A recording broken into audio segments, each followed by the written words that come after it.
আমরা সমাজে উইরা আসি নাই, আমরা এই দেশের নাগরিক। আমরা বসেন বসেন,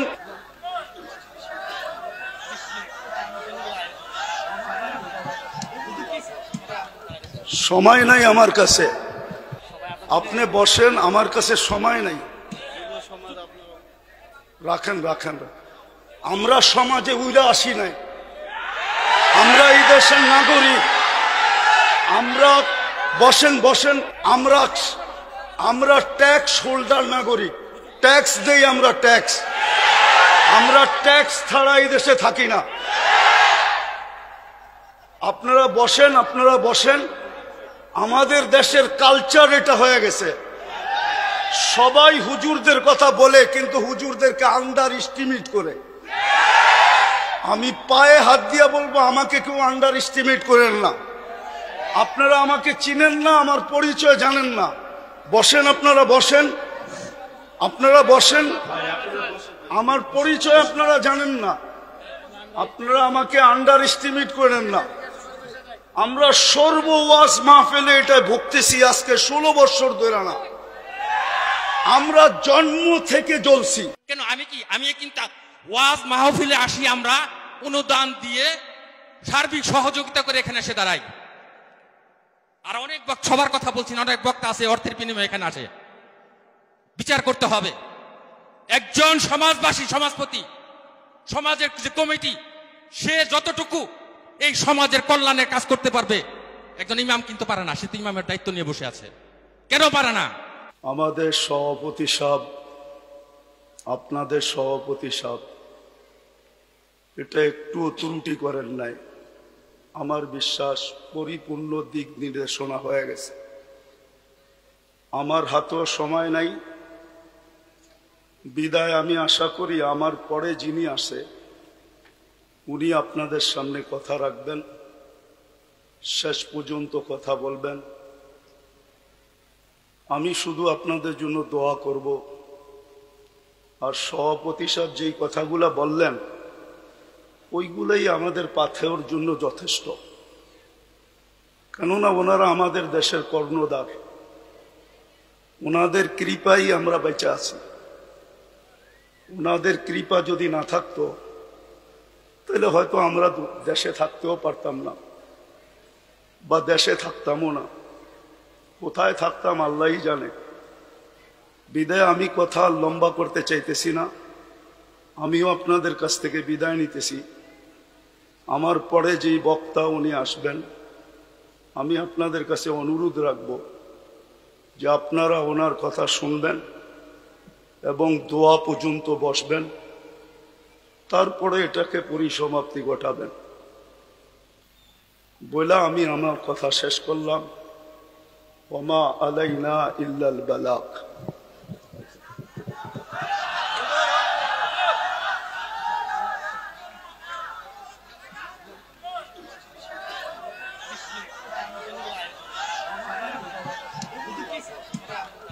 সময় নাই আমার কাছে, আপনি বসেন, আমার কাছে সময় নাই।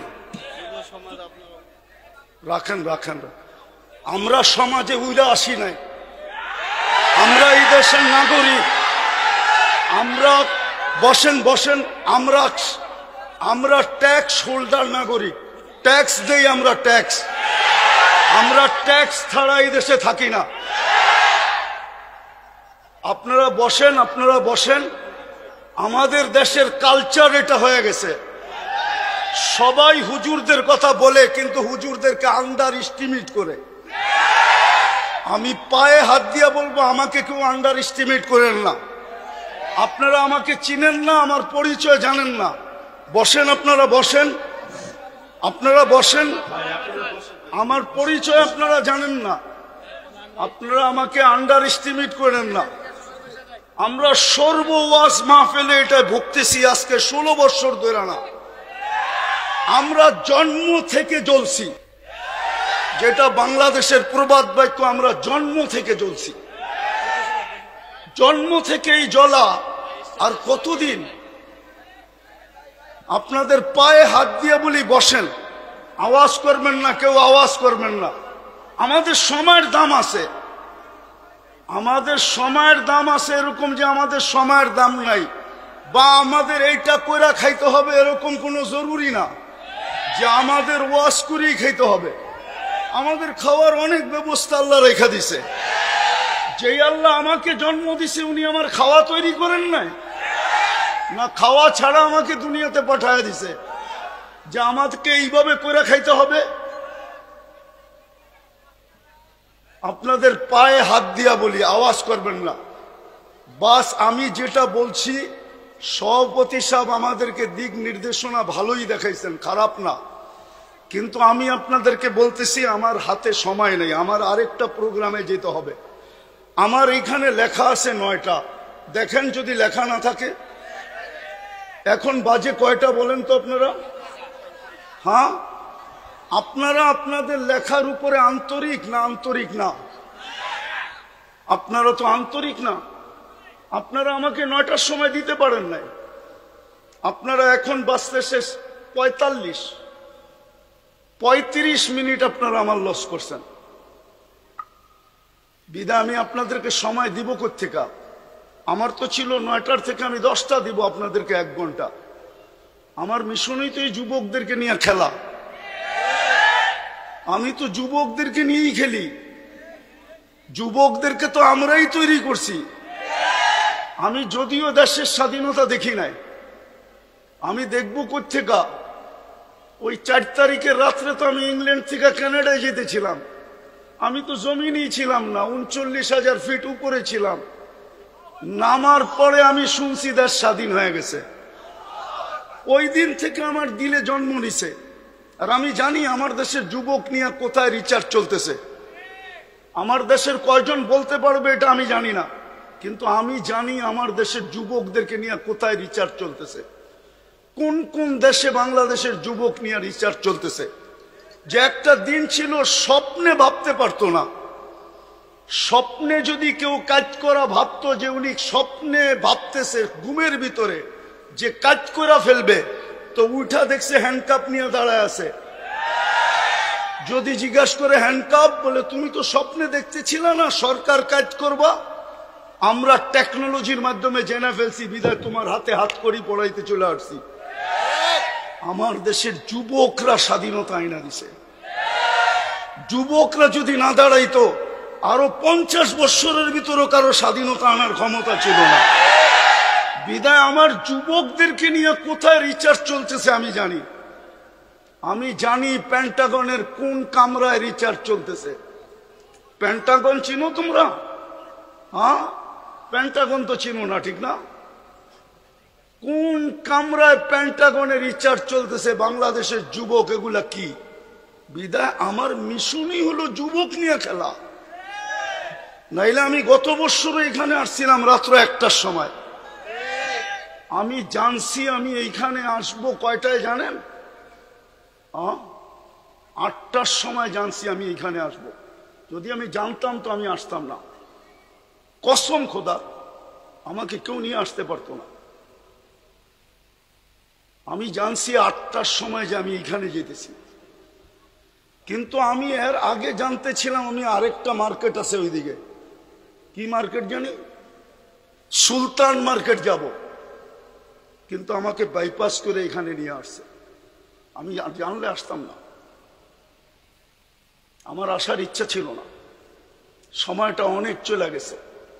মানুষের মেমোরির ভিতরে একটা জিনিস সেট থাকে, সেটটা নষ্ট হয়ে গেছে। এখন আপনাদেরকে আমি কি শোনাবো? কিন্তু এতটুকু শোনাবো যুবকদেরকে, যৌবনের মূল্যায়ন করো। কেননা তোমার উপরে আল্লাহর বাজেট ব্যয় হইতেছে। আমাদের সবার উপরই আল্লাহর বাজেট ব্যয় হইতেছে।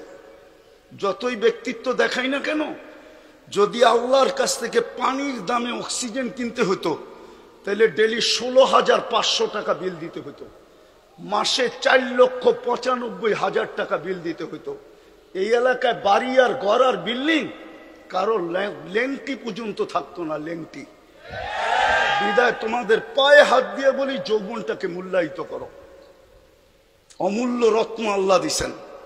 পুরুষকেও বলি পুরুষত্বের মূল্যায়ন করেন, মা বোনদেরকে বলি মাতৃত্বের মূল্যায়ন করেন। চলে যেতে হবে কালকে আল্লাহর কাছে। দুনিয়ায় কয়দিন? দুনিয়ার বাহাদুরি কয়দিন? হাতে আসে যতদিন, বা আপনি বাইচা আছেন যতদিন। নাইলে অতীতেই তো দেখতাম তেল মারতে মারতে মারতে মিডিয়ালারা তেলের দাম বাড়ায় দিছিল। বিনা তেলে কিভাবে পাকাইতে হয় এটা পত্রিকায় লিখতে শুরু করছে। আজকেও দেখতেছি স্বৈরাচার বলতে বলতে গলা শুকায় ফেলতেছে, মাঝে মাঝে শুকায় আবার পানিও খায়। তো চিত্র তো দেখতেছি আমাদের চোখেই। দুনিয়ায় কতক্ষণ? আমি বেঁচে আছি যতক্ষণ, অথবা আমার কাছে আছে যতক্ষণ। যেদিন থাকবে না আমিও থাকবো না, আমার কাছেও থাকবে না। এই জন্যই মৃত্যু লগ্নে 4 জন ফেরেশতা আসে। প্রথম ফেরেশতা ধ্বনি দেয় কানের ভিতরে, ইনকাতাতিল আজাল অনকাতাতিল আমাল, তোমার বয়স শেষ, আশা শেষ। দ্বিতীয় ফেরেশতা একটা চিৎকার দিয়া কানটাকে ফাটায় ফেলে, সালাল ইস্তেগাল, বড় ব্যস্ত ছিল, আল্লাহ ডাকলেও আসার সুযোগ হতো না। আল্লাহ ডাকে, কে ডাকে? কে ডাকে? 5 বেলা না। আপনি ব্যস্ত? কি নিয়ে ব্যস্ত? ও যুবক, তুমি কি নিয়ে ব্যস্ত বলো আমাকে? কি নিয়ে ব্যস্ত তুমি? কোন দেহটা নিয়ে ব্যস্ত? এই দেহটা কে দিছে? কে দিছে দেহটা? পূর্ণতা কে দিছে? পারল তো না আজ পর্যন্ত। আমাদের আগের যে প্রধানমন্ত্রী ছিল শেখ হাসিনা, এর ঘরেই তো প্রতিবন্ধী আছে। লক্ষ কোটি টাকার মানুষ পারল না তো প্রতিবন্ধিত্ব দূর করতে। নাইলে ওনার মেয়ে প্রতিবন্ধী সংস্থার চেয়ারম্যান হলো কি করে? ওনার ঘরে যদি প্রতিবন্ধী না থাকতো, না নাই প্রতিবন্ধী ওনার ঘরে, ওনারা কি জানে না? পূর্ণতা কে দিছে? হ্যাঁ, কে দিছে? এটার ভিতরে পূর্ণতা কে দিছে? এক পানির দামে যদি অক্সিজেন কিনতে হতো, ডেলি 16,500 টাকা বিল দিতে হইতো। তুমি কত শ্রম দিতা যুবক বলো? কয় টাকা বেতন করতা? কয় টাকা কামাইতা ডেলি বলো? শ্রম কতটুক দিতা? 100 গাদার শ্রম দিলেও তো 16,500 টাকা অর্জন করা মনে হয় সম্ভব হতো না। কে বাজেট ব্যয় করে? আরে বলেন না জোরে। ডেলি 16,500 টাকার বাজেট আল্লাহ ব্যয় করে। যদি জিব্বা স্বাদ চেক করে দেয় আমাদেরকে, যদি স্বাদ মেশিন দিয়ে চেক করতে হইতো তাইলে বোঝা যেত ঘরে আগে ফ্রিজ কিনে না মেশিন কিনে চেক করার মেশিন, স্বাদ চেক করার মেশিন। আগে ফ্রিজ কিনে না ওই মেশিন কিনে, আগে ওয়াশিং মেশিন কিনে না ওই মেশিন কিনে, আগে বাড়ি বানায় না আগে ওই মেশিন কিনে, তাইলে বোঝা যেত। আমাদের বিত্তশালীরা তো আমাদের দেশে চিকিৎসা করে না, কেননা আমাদের দেশের 80% রিপোর্ট বলে ভুল হয়। এই জন্য দেখবেন অসুস্থ হইতে দেরি, চুপে চুপে ইন্ডিয়া যেতে দেরি করে না, চুপে চুপে সিঙ্গাপুর যেতে দেরি করে না, চুপে চুপে থাইল্যান্ড যেতে দেরি করে না, আমেরিকা ইংল্যান্ড যেতে দেরি করে না। হইতে পারতো আপনি মেশিন কিনছেন বটে, কিন্তু আপনার মেশিন যদি ভুল রিপোর্ট দিত আপনি কি করতেন? তাইলে তো প্রতিদিন খাইতেন আর প্রতিদিন হাসপাতালে যেতেন। আজ পর্যন্ত তো আপনার জিহ্বা ভুল রিপোর্ট দিল না। এই জন্যই তো আপনি বোঝেন না স্বাদ চেক করার কয় টাকা লাগে। এই জন্যই তো আপনি আর আমি চিন্তা করি না গ্রান চেক করতে কয় টাকা লাগে। এরকম এই শরীরটা খুইলা দেখানো যায় একটা একটা। 24 ঘন্টা আল্লাহটা বুক করি। এই জন্যই তো আল্লাহ এক জায়গায় বলছেন, আফা হাসিবতুম আন্নামা খালাকনাকুম আবাস, তোর ধারণা কি তুই অনর্থক সৃষ্টি? তো আরেক জায়গায় হাদিসের ভিতরে বলছেন, আতাইতু কাইনানে তানদুরু বিহা ওয়ালা উহাসিব, এটা কি তোর ধারণা যে চক্ষুটা দিলাম তুই সারাদিন দেখিস, এটা অনর্থক আর হিসাব নিব না? চক্ষুর ভিতরে কয়টা ক্যামেরা? 2 চোখে 26 কোটি ক্যামেরা। যুবক, যখন তুমি তাকাও তো 26 কোটি ক্যামেরা একসাথে ফ্লাশ করে, একসাথে ফ্লাশ। যেরকম তোমাদের ক্যামেরায় ফ্লাশ হয় এরকম 26 কোটি ক্যামেরা একসাথে ফ্লাশ হয়। আল্লাহ তো এটাই বলতেছে, আতাইতু কাইনানে তানদুরু বিহা ওয়ালা উহাসিব, এরকম দৃষ্টিশক্তি দিলাম আর তুমি সারাদিন দেখো। আর তোমার হিসাব নিব না? আতাইতুকা উযুনান তাসমাউ বিহা ওয়ালা উহাসিব, তোকে শ্রবণ শক্তি দিলাম, তোর ভাবনা কি হিসাব নিব না? আতাইতুকা লিসানান তানতিকু বিহি, তোকে বাক শক্তি দিলাম, সারাদিন বক বক করিস, তুই ভাবতেছ হিসাব নিব না? শুধু হিসাব নিব না, কোরআন বলতেছে ওয়া রাকিবুন আতীদ, মা মিন কওলিন ইল্লা লাদাইহি রাকিবুন আতীদ। আল্লাহ বলে দুই চৌকিদার বসায় রাখছি, অডিও চলতেছে, 24 ঘন্টার অডিও চলতেছে, এমনকি ঘুমের ভিতরে কি বলো ওইটাও অডিও চলতেছে। যদিও ঘুমেরটা ডিলিট করে দেওয়া হবে, বাকি একটাও ডিলিট হবে না। আল্লাহ বলে আতাইতুকা আকলান তুমাইয়িসু বিহি, এরকম একটা ব্রেন দিলাম যেটা দিয়ে তুমি ভালো মন্দ বোঝো, আর তুমি ভাবো তোমার হিসাব হবে না, তোমার হিসাব হবে না। আতাইতুকা কলবান তাতাফাক্কারু বিহি ওয়ালা ইউহাসিব, আতাইতুকা ইয়াদানি তাবতিশু বিহা ওয়ালা ইউহাসিব, হাত দিয়া কর্ম করো, তুমি ভাবতেছো তোমার হিসাব নিব না। আতাইতুকা রিজলানি তামশি বিহা ওয়ালা উহাসিব, দুটা পাও দিলাম চলার জন্য, তুমি ভাবো হিসাব নিবে না। আতকুনতা সাগীরা ফাকাব্বারতুকা ওয়ালা উহাসিব, তুমি তো ছোটই ছিল, বড় তো আমি করলাম, তুমি ভাবছো তোমার হিসাব নিব না। কুনতা যায়ীফা ফাকাওয়াইতুকা ওয়ালা উহাসিব, তুমি তো দুর্বল ছিল, তোমাকে তো সুঠামত্ব দিলাম, তুমি ভাবছো হিসাব নিব না। কুনতা জাহিলা ফাআল্লামতুকা ওয়ালা উহাসিব, তুমি তো অজ্ঞ ছিল, তোমাকে শিক্ষা দিলাম, তুমি ভাবতেছো তোমার হিসাব নিব না। কুনতা মিসকিনা, তুমি তো মার পেটের থেকে অসহায় আসছিলে, ফাআগনাইতুক, স্বয়ং সম্পূর্ণ তো আমরাই করলাম, তোমার ধারণা কি তোমার হিসাব নিব না? এই জন্য বলতেছি যুবক, যৌবনের মূল্যায়ন করো, নাইলে কালকে কিন্তু হিসাব দিতে হবে। এটা দুনিয়া রঙ্গময়, যার মনে যা লয়। আল্লাহ ইচ্ছা স্বাধীনতা দিছে, দিকা ইচ্ছা মতো চলতে পারি। যদি ইচ্ছা স্বাধীনতা না দিতেন তাহলে সারাদিন আল্লাহটা ভোগ করবে আর আল্লাহর বিরুদ্ধে বলবে, আল্লাহর বিরুদ্ধে বলবে, আল্লাহর বিরুদ্ধাচরণ করবে। আমার সমাজের তো 90% নামাজ পড়ে না। ডাকে কে? আরে বলেন না জোরে, কে ডাকে? কে ডাকে? আল্লাহ। কে? যারটা 24 ঘন্টা ভোগ করেন উনি আল্লাহ, যার কাছে হায়াত উনি আল্লাহ, যার কাছে মৌত উনি আল্লাহ, যার কাছে সুস্থতা উনি আল্লাহ, যার কাছে অসুস্থতা উনি আল্লাহ, যার কাছে ধনী হওয়া উনি আল্লাহ, যার কাছে গরিব হওয়া উনি আল্লাহ, যার কাছে ইজ্জত দেওয়া উনি আল্লাহ, যার কাছে বেইজ্জত করা উনি আল্লাহ।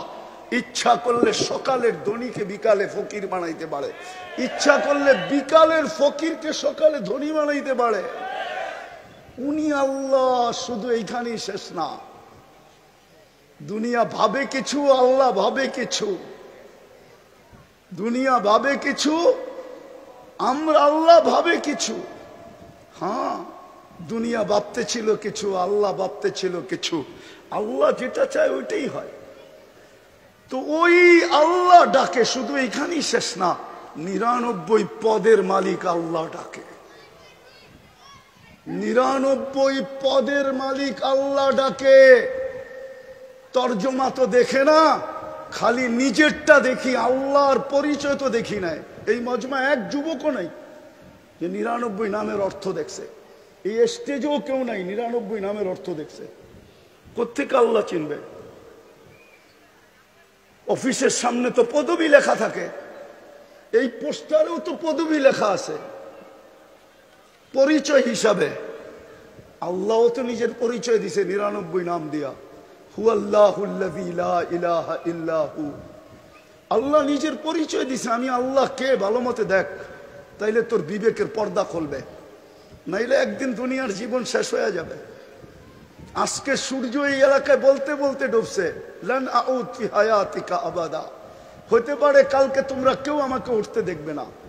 আমি দুনিয়ার শত জায়গা চিনি এই দুই চোখে, আমি একটা দেশ তো দেখি নাই। এই পর্যন্ত 103টা দেশ দেখা শেষ আমার, 7টা মহাদেশ দেখা শেষ আমার। হ্যাঁ হ্যাঁ, আমি শুধু উন্নত দুনিয়া নিউজিল্যান্ড দেখি নাই, বাকি সব দেখা শেষ। আর আল্লাহর মেহেরবানি, দেখতে বেশি সময়ও লাগে না। আমার পাসপোর্টের যে অবস্থা এখন আছে, যদিও কথা মিডিয়ায় চলে যাবে, আমার এয়ারপোর্টে যে টিকিট নিলেই চলবে। আমি বড় অহংকার করে বলতেছি না, আমি চিনি দুনিয়ার ওই জায়গা, এক রাত্রে মাটির সাথে মিশাইয়া দিছেন। ওই জায়গা চিনি যে জায়গায় ঈসা আলাইহিস সালাম দাঁড়ায় জিজ্ঞাসা করছে এক রাত্রে কিভাবে সমূলে ধ্বংস করলো, তো বলছে বিতনা বিল আফিয়া আসবাহনা ফিল হাভিয়া, ফুর্তি করতে করতে ঘুমায় গেছিলাম, নিশ্চিন্তে সকালে উঠা দেখি হাভিয়া দোজকের ভিতরে। আজকে সূর্য বলতে বলতে এই এলাকায় ডুবছে, এখনো মাটিটা বলতেছে তামসি আলা যাহরি মাসিরুকা ফি বাতনি। হইতে পারে এইখান থেকে উঠা কেউ বাড়িতেও পৌঁছতে পারবে না, এর আগেই শোনা যাবে হাসপাতালে নিয়ে গেছে, ডাক্তাররা ঘোষণা দিছে ডেড, চলে গেছে দুনিয়ার থেকে। হইতে পারে এরকম। এই জন্য মাটি 24 ঘন্টা বলে তামসি আলা যাহরি মাসিরুকা ফি বাতনি, আমার পেটে চলমান, অতি সত্বর তুই আমার পেটে আসবি, তারপরে দেখবি ব্যবহার। এই জন্য আমি শেষ জায়গায় চলে আসছি। যুবক, তোমাদের পায়ে হাত দিয়া বলি, শুধু তোমাদের আয়োজন দেখে এতটুকু লম্বা করলাম, তোমাদের পায়ে হাত দিয়া বলি যৌবনের মূল্যায়ন করো। ওই যুবক নিজেকে বানাও যাতে আল্লাহ দেখা তোমাকে বলে লাউলা শাবাবা খুশা। দুনিয়ার মানুষ তোমাদেরকে ইজ্জত দিলে কতটুক দিবে? আমি জানি দুনিয়ায় কতটুক মানুষকে ইজ্জত দেয়, কতটুক দিবে দুনিয়ার মানুষ ইজ্জত। যদি দুনিয়ার মানুষ ইজ্জতই দিত, তাইলে এখন বলতে হয় রাজনীতি কথা বলতেছি না, মনের কথা বলতেছি। হ্যাঁ, তাইলে জুলাই সনদ নিয়ে এত টাল বাহানা কোনোদিন হতো না। যদি মূল্যই দিত যুবকদেরকে, যদি জনগণকে মূল্যই দিত যে জনগণ করছে, যুবকরা করছে, তাইলে জুলাই সনদ নিয়ে এত টাল বাহানা হইতো না, এত গড়াগড়ি হইতো না, এত দাম কষাকষি হইতো না, এত ছানাছানি হইতো না, এত ফেটাফেটি হইতো না, এত চিল্লাচিল্লি হইতো না। দুনিয়ার মানুষ কতটুকু দাম দিবে? দুনিয়ার মানুষ অতক্ষণ দাম দিবে যতক্ষণ তুমি চামচ হইতে পারো। বস, তোমার তরকারি বাড়া শেষ, তোমার প্রয়োজন শেষ। আমার কথা বিশ্বাস করো, আল্লাহ তোমাকে দাম দিবে যদি তুমি মূল্যায়ন করতে পারো যৌবনের। আমি হাদিস থেকে দেখাইতেছি কতটুকু দাম দিবে। আল্লাহ বলে লাউলা শাবাবা খুশা, ওই যুবকরা যদি জমিনে না থাকতো, যে নিজেকে লজ্জাপতির মতো আল্লাহর ভয়ে গুটায় নিছে, আল্লাহ বলে লাজালতু সামা হাদিদা, আমি আকাশকে লোহার বানায় দিতাম, আল আরদা সাফসাফা, জমিনকে তামার, ওমা আনজালতু মিনাস সামাই কাতরা ওমা আমবাততু মিনাল আরদি হাব্বা, জমিন থেকে একটা শস্যের দানা না, আকাশ থেকে একটা বৃষ্টির ফোঁটা না, বাল আনজালতু আলাইহিমুল আযাবা সাব্বা, একের পর এক আযাব দিয়ে ধ্বংস করে ফেলতাম। আর করবেন না কেন? আল্লাহ ডাকে, তারপরও তো আসে না, বলে আমি ব্যস্ত, আমি এই কাজে সেই কাজে, এই সেবায় সেই সেবায় ব্যস্ত। আল্লাহ ডাক, যে আল্লাহ অস্তিত্ব দিল, 99 পদের মালিক। শুধু আল্লাহ হইলে না মনকে বুঝাইতে পারতাম, শুধু আল্লাহ তো না, রহমান, রহিম, মালিক, কুদ্দুস, সালাম, মুমিন, মুহাইমিন, আজিজ, জব্বার, মুতাকাব্বিরুল খালিকুল বারিউল মুসাব্বিরুল গফফারুল কহ্হারুল ওয়াহ্হাবুর রাজ্জাকুল ফাত্তাহুল আলিমুল কাবিযুল বাসিতুল খাফিযুর রাফিউল মুইজ্জুল মুদিল্লুস সামিউল বাসীরুল হাকামুল আদলুল লতীফুল খবীরুল হালিমুল আযীমুল গফুরুশ শাকুরুল আলিয়ুল কবীরুল হাফিজুল মুকিতুল হাসিবুল জলিলুল করিমুল রাকিবুল মুজিবুল ওয়াসি আল হাকিমুল ওয়াদুদুল মজিদুল বাঈতুস শহীদুল হকুল ওয়াকিলুল কবিয়ুল মতিনুল আলিয়ুল হামিদুল মুসি আল মুবদি আল মুঈদ আল মুহয়ি আল মুমীত আল হাইয়্যু আল কাইয়্যুম আল ওয়াজিদ আল মাজিদ আল ওয়াহিদ আল আহাদ আল সামাদ আল কাদির আল মুক্তাদির আল মুকদ্দম আল মুআখ্খার আল আউয়াল ওয়াল আখির আল যাহির ওয়াল বাতিন আল ওয়ালি আল মুতাওয়ালি আল বাররু আত তাওয়াব আল মুনতাকিম العفو الرؤوف مالك الملك ذا الجلال والإكرام المقسط والجامع والغني والمغني المانع الضار النافع النور الهادي البديع والباقي الوارث والرشيد الصبور جل جلاله 99 পদের মালিক আল্লাহ ডাকে। 90 ভাগ আসে না নামাজে, 90 ভাগ নারী পুরুষ নামাজ পড়ে না। সে এক কাহিনী দিয়ে ইতি টানতেছি। এই জন্যই এক আল্লাহওয়ালা কবরস্থানে বসে কাঁদতে ছিল। এক যুবক জিজ্ঞাসা করছে, বাবা তুই কবরস্থানে কাঁদিস কেন? এইখানে তোর কান্না দেখবেই বা কে? আর তোর যদি কোনো প্রয়োজন থাকে মিটাই বইবাকে, তুই লোকালয়ে কাজ যায়া। তো বাবা বলতেছে কেন কাঁদতেছি জানিস যুবক? বললে কি তুই বুঝবি? বলে বল না বাবা, দেখি বুঝে আসে কিনা। তো বাবা বলতেছিল চোখে দেখতেছি, চোখে এই মানুষগুলা যখন দুনিয়ার উপরে ছিল আল্লাহ 24 ঘন্টা মাফ করার জন্য ডাকতেন, কিন্তু কেউ মাপের জন্য হাত উঠাইতো না। আজকে 24 ঘন্টা আল্লাহ মাফ করার জন্য ডাকে। যুবক তোমাকে 24 ঘন্টা ডাকে। এখন তো প্রথম আকাশ থেকে ডাকতেছে। ইমাম বুখারী বলছে, আমি বলি না, হাল মিন মুস্তাগফির ফাগফির আলা। তারপরে বাবা বলতেছিল বেটা সচক্ষে দেখতেছি এখন সবাই 24 ঘন্টা মাপ চাইতেছে, আল্লাহ একবারও তাকায়া দেখে না। জানি না কথাটা যুবকদের দিলে লাগাইতে পারছে কিনা। আজকে মাফ করার জন্য ডাকে, কেউ হাত তোলে না, না নারী, না পুরুষ, না যুবক, না বৃদ্ধ, না শাসক, না শাসিত, কেউ হাত উঠায় না। কবরে যাওয়ার পরে মাপ চাবে, ওই দিন আল্লাহ আর তাকায় দেখবে না। এই জন্য আসো যুবক, যৌবনের মূল্যায়ন করি। পুরুষদেরকে বলতেছি পুরুষত্বের মূল্যায়ন করেন, মা বোনতে বলতেছি মা বোন নারীত্বের মূল্যায়ন করি। প্রত্যেক শ্রেণীর মানুষকে বলতেছি মূল্যায়ন করেন। মৌত কখন চলে আসবে কেউ জানে না। ওইখানে কোনো পরিচয় চলবে না। যদি চলতো, একটা বলতেছি একটা, তাইলে আবু তালেবের কবর আজকে 25-30 না 89 থেকে এই পর্যন্ত আমাকে কাঁদাইতো না। হ্যাঁ হ্যাঁ, 89 থেকে প্রথম আমি মক্কা গেছি 89-এ, 89 থেকে নিয়ে এই পর্যন্ত প্রতি বছর আমাকে কাঁদাইতো না। একবার না, যতবার যেই ততবারই কাঁদায়। আমি চিনি উনার কবর কোথায়, কার পাশে, কোন কবরস্থানে, যেটাকে ওলামারা জান্নাতুল মুআল্লা বলে, উপরের জান্নাত, মক্কার কবরস্থান। কার পাশে? খাদিজাতুল কুবরা রাদিয়াল্লাহু তাআলা আনহার পাশে আবু তালেবের কবর। ওই কবর আমাকে কোনোদিন কাঁদাইতো না। বললাম তো 89 থেকে কাঁদাইতেছে, প্রতিবার 2 বার 3 বার, প্রতি বছর বহুতবার কাঁদাইতো না। আপনি চিনেন না আবু তালেবকে? সম্পর্ক কার সাথে ছিল আপনি এটাও জানেন না। আপনি কোত্থেকে জানবেন মুহাম্মদুর রাসূলুল্লাহকে? একটা কথা বলি, কবরে প্রথম প্রমাণ করতে হবে, প্রথম কবরের সুয়াল। যারা বলে প্রথম সুয়াল কবরের মান রব্বুকা, এটা মনে হয় তেমন ঠিক না। 3টা প্রশ্ন হবে, এটা ঠিক, কিন্তু প্রথম প্রশ্ন হবে মা কুনতা তাকুলু ফি হাদার রাজুলি মুহাম্মাদিন। ইমাম বুখারী লেখছেন, ইমাম মুসলিম লেখছেন রহমতুল্লাহ আলাই, প্রথম প্রমাণ করতে হবে আল্লাহর রসুলের রঙে তুমি কতটুকু রঙিন ছিলা। কেননা মুহাম্মদুর রাসূলুল্লাহ না হইলে আমরা আল্লাহ চিনতাম না। হ্যাঁ, আল্লাহ চিনতাম না, দিন চিনতাম না, কোরআন চিনতাম না, কোরআন পাইতাম না। মুহাম্মদুর রাসূলুল্লাহ না হইলে এক রাত্র 83 বৎসরও পাইতাম না।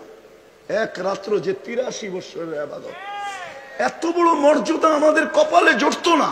আমরা তো মুহাম্মদুর রাসূলুল্লাহ চিনি না। মুহাম্মদুর রাসূলুল্লাহ আমার সমাজ চিনে না, আমার সমাজের যুবকরা চিনে না, আমার সমাজের কেউ চিনে না। যদি চিনতো তাহলে বাংলাদেশে কেন চিৎকার দিতে হতো কাদিয়ানীকে অমুসলিম ঘোষণা করার জন্য? হ্যাঁ, কেন চিৎকার দিতে হতো যে কাদিয়ানীকে অমুসলিম ঘোষণা করেন? যেই দেশে 90% মুসলমান, ওই দেশে কেন চিৎকার দিতে হতো? হ্যাঁ, সেমিনার কেন করতে হতো? ওলামাদেরকে কেন এই জন্য জেলে যেতে হতো? গুমের কেন শিকার হইতে হইতো? এই মুহাম্মদুর রাসূলুল্লাহ আমরা চিনি না। বিদায় কবরের প্রথম প্রশ্ন প্রমাণ করতে হবে তুমি উনার রঙে কতটুকু রঙিন ছিলা। হ্যাঁ হ্যাঁ, প্রথম প্রশ্ন এটা। বুখারী শরীফ উঠায়া দেখেন, আমি বানায়া বলতেছি না। মুসলিম শরীফ উঠায়া দেখেন, আমি বানায়া বলতেছি না। প্রথম প্রশ্ন হবে এটা। এই জন্য পায়ে হাত দিয়া বলি, নিজেকে মূল্যায়িত করি। নাহলে দুনিয়ার মূল্য কতক্ষণ। কবির কথাই তো সত্য, মিলে খাক মে আহলে শাহ कैसे कैसे, जमी खा गई नौजवान कैसे कैसे, अजल ने न छोड़ा किसरा न दारा, उसी से सिकंदर सा फाते भी दिहारा, हर एक लेके क्या क्या हसरत सुधारा, परा रह गया यही ठाट सारा, बचपन ने तुझे बरसों खिलाया, जवानी ने मजनू बनाया, बुढ़ापे आके फिर क्या क्या सताया, अजल तेरा कर देगी बिल्कुल सफाया, तुझे दुल्हन के रहो सबसे आला, हो जीनत निराली हो फैशन निराला, यूं ही जिया करता है क्या मरने वाला, तुझे हुस्न जाहिर ने धोखे में डाला, जगह जी लगाने का दुनिया नहीं है, ये इबरत की जा है तमाशा नहीं है, अफा हसिबतुम अन्नमा खलकनाकुम अबस। শুধু ঐতিহ্য থেকে যাবে, ঐতিহ্য বেশি দূরে তো না, এটাও তো গাজীপুর, ঠিক না? হ্যাঁ, এটা গাজীপুর তো। হ্যাঁ, বাওয়ালের রাজা নাই, কিন্তু জমিন নিয়ে কামরা কামড়ি এখনো চলতেছে কোর্টে। আমরা চিনি কারা কামরা কামড়ি করতেছে। আমরা এই দেশেই থাকি, আমরা এই দেশেই বড় হয়েছি, আমরা এই দেশি ব্যাকগ্রাউন্ড নিয়ে উঠছি। আমরা চিনি কারা বাওয়ালের জমিন নিয়ে এখনো কামরা কামড়ি করে, অথচ বাওয়ালের রাজা নাই। ঐতিহ্য আছে, ঐতিহ্য। যুবক, তোমারও ঐতিহ্য থেকে যাবে, আমারও ঐতিহ্য থেকে যাবে, আমরা থাকবো না। চলো আজকে তওবা করে আল্লাহর কাছে নিজেকে দামি বানাই। পারবা তওবা করতে? কে কে পারবে দেখি? তাইলে তওবা করি। আল্লাহ, অতীত থেকে তওবা করলাম। বলো বলো, মনের থেকে বলো, মনের থেকে। সর্বশেষ আজকের থেকে তওবাকে অভ্যাস বানাও। ঘুমের সময় তওবা করে ঘুমাও, নাইলে হইতে পারে একদিন তুমিও চিৎকার দিবে, আমিও চিৎকার দিব, কিন্তু আর তাকায় দেখবে না। আজকে 24 ঘন্টা ডাকে শুধু তওবার জন্য। আর সর্বশেষ আজ থেকে নামাজ ছাড়বো, পাক্কা ওয়াদা। আল্লাহ আমাদেরকে আমল করার তৌফিক দান করেন।